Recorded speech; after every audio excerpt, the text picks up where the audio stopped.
கதைகளு சுவையோடு சுகமாக உருவான கதைகளு. குட்டி ஸ்டோரியோட ஒலி புத்தக பகுதியில் இன்னைக்கு நான் வாசிக்க போகிற நூல் குட்டி இளவரசன். இந்த புத்தகத்தை ஃப்ரெஞ்சில் எழுதினவங்க ஆண்ட்வான் சென்ட் எக்ஸ்பெரி. ஃப்ரெஞ்சில் வெளியான இந்த புத்தகத்தை மலையாளத்தில் மறுபடைப்பு செய்தவர் ராமகிருஷ்ணன் குமரநல்லூர். தமிழில் இந்த புத்தகத்தை மொழிபெயர்த்தவர் யூமா வாசுகி. இந்த புத்தகத்தை வெளியிட்டது பாரதி புத்தகாலயம். அத்தியாயம் 9. 2வது கிரகத்தில் தற்பெருமைக்காரன் ஒருவன் வாழ்ந்து வந்தான். குட்டி இளவரசனை பார்த்தபோது, இதோ எனக்கு ஒரு ரசிகன் வந்து விட்டான் என்று நினைத்தான் அவன். குட்டி இளவரசன் சொன்னான், வணக்கம். என்ன இப்படி ஒரு அசாதாரணமான தொப்பி அணிஞ்சிருக்கீங்க? ஆமாம், மனுஷங்களோட வணக்கங்களை ஏற்றுக்கொள்வதற்கான தொப்பி இது. ஆனா இது வரைக்கும் இங்கு யாருமே வரல. அதன் பிறகு அவன் குட்டி இளவரசனிடம் கொஞ்சம் கைத்தட்டும்படி சொன்னான். குட்டி இளவரசன் கைத்தட்டும் போது அவன் தொப்பியை உயர்த்தி சிறப்பான முறையில் இளவரசனை வணங்கினான். 1வது கிரகத்தில் இருந்த ராஜாவை விட விசித்திரமாக இருந்தன இவனது விஷயங்கள். என்னை நீ மிகவும் புகழ்கிறாயா? அவன் கேட்டான். புகழ்வதா? அப்படின்னா என்ன? இந்த கிரகத்திலேயே மிகவும் அழகான, மிகவும் சிறப்பான உடைகள் அணிந்த, மிகவும் அறிவாளியான என்னை நீ புகழ்ந்து பாராட்ட தானே வேணும். அப்படின்னா இங்க நீங்க மட்டும்தான் இருக்கிறீங்களா? குட்டி இளவரசன் கேட்டான். ஆமா, அதுக்காகவாது நீ என்னை புகழக்கூடாதா? சரி, நான் உங்களை ஒத்துக்கிறேன். இதனால இவங்களுக்கு என்ன பயன்? இந்த பெரியவர்கள் செய்யும் வேலைகளை எல்லாம் வினோதமாக தான் இருக்கின்றன. குட்டி இளவரசன் யோசித்தபடியே மீண்டும் பயணம் செய்தான். அத்தியாயம் 10. 3வது கிரகத்தில் ஒரு மொடா குடிகாரன் வாழ்ந்து வந்தான். குட்டி இளவரசனை மிகவும் துயரமுற செய்த ஒரு நிகழ்ச்சி அது. ஒன்னும் பேசாம அமர்ந்திருந்தான் அந்த மனிதன். குட்டி இளவரசன் அவன் அருகே மது புட்டிகள் இருந்தன. சில புட்டிகள் காலியாக இருந்தன, சிலவற்றில் மது நிறைந்திருந்தது.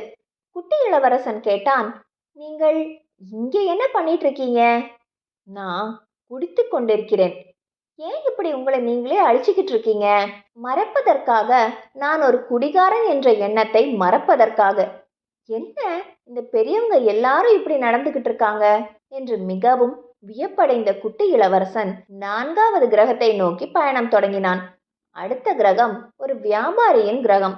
அவசர வேலையில் ஈடுபட்டிருந்த அந்த மனிதனுக்கு குட்டி இளவரசன் வந்தது கூட தெரியவில்லை. குட்டி இளவரசன் வணக்கம் சொன்னது கூட அவன் காதில் விழவில்லை. கணக்கு பார்த்து கொண்டிருந்த அவன் 500 கோடியே 622,131 என்று முணுமுறுத்து கொண்டிருந்தான். நீங்க என்ன பண்ணிட்டு இருக்கீங்க என்று கேட்டான் குட்டி இளவரசன். நான் எப்போதுமே மிக அவசரமான வேலைகளில் ஈடுபட்டு கொண்டிருக்கிறேன்.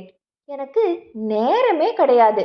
எல்லாத்தையும் நினைவுல வச்சு கொள்றதுக்கு என்னால முடியல என்றான் வியாபாரி. எது குறிச்சு நீங்க 500 கோடின்னு சொன்னீங்க? குட்டி இளவரசன் மறுபடியும் கேட்டான். தன் கேள்விக்கு பதில் கிடைக்கவில்லை என்றால் குட்டி இளவரசன் விட்டுவிட மாட்டான்.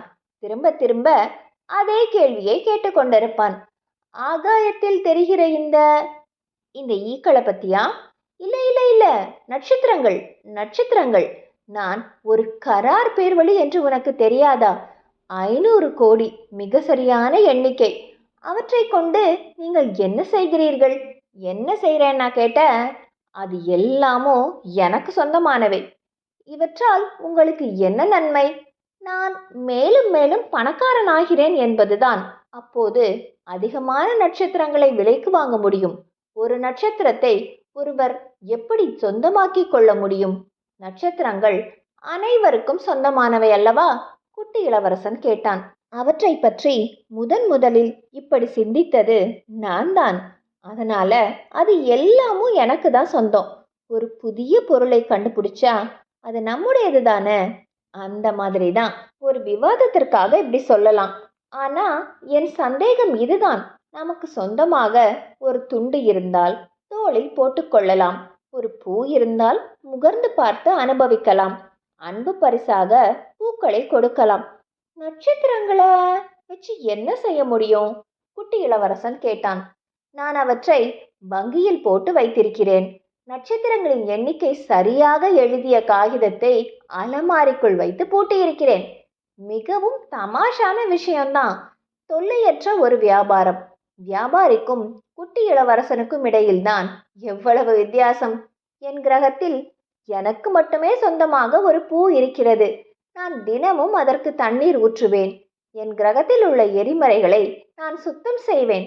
ஆனா உங்களுக்கு இந்த நட்சத்திரங்களால என்ன கிடைக்கும்? குட்டி இளவரசன் மீண்டும் கேட்டான். ஏன் இந்த பெரியவர்கள் இப்படி இருக்கிறார்களோ? இதுவரை பார்த்ததிலேயே இந்த 5வது கிரகம்தான் ரொம்ப சின்னதா இருந்தது. அங்கே ஒரு விளக்கு தூண் இருந்தது. விளக்கேற்றுகிற ஒரு மனிதரும் இருந்தான்.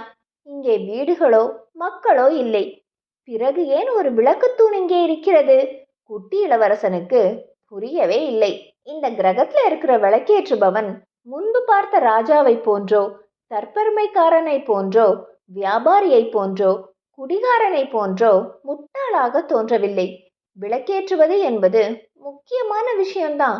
ஒரு நட்சத்திரம் தோன்றுவதைப் போல, ஒரு பூ மலர்வதைப் போல முக்கியமானது ஒரு விளக்கு ஒளிர்வதும்.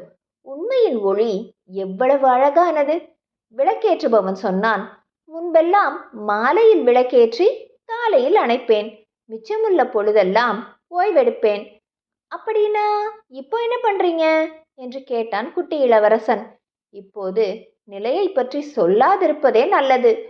ஒவ்வொரு வருடம் முடியும் போதும் இந்த கிரகத்தின் சுழற்சி வேகம் அதிகரித்து கொண்டிருக்கிறது. நிமிடத்திற்கு ஒரு முறை சுழன்று கொண்டிருக்கிறது இப்போது. அதனால் நிமிடத்திற்கு ஒரு முறை நான் விளக்கேற்ற வேண்டி இருக்கிறது. நிமிடத்திற்கு ஒரு முறை அணைக்கவும் வேண்டியிருக்கிறது. நிமிட நேரமே உள்ள பகல் பொழுது. வியப்பால் திகைத்து போனான் குட்டி இளவரசன். அவர்கள் இருவரும் பேசத் தொடங்கி 1 மாதத்திற்கும் மேலாகிவிட்டது.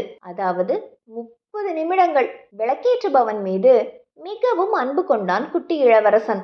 உங்கள் கிரகம் மிகவும் சிறியதாக தானே இருக்கிறது.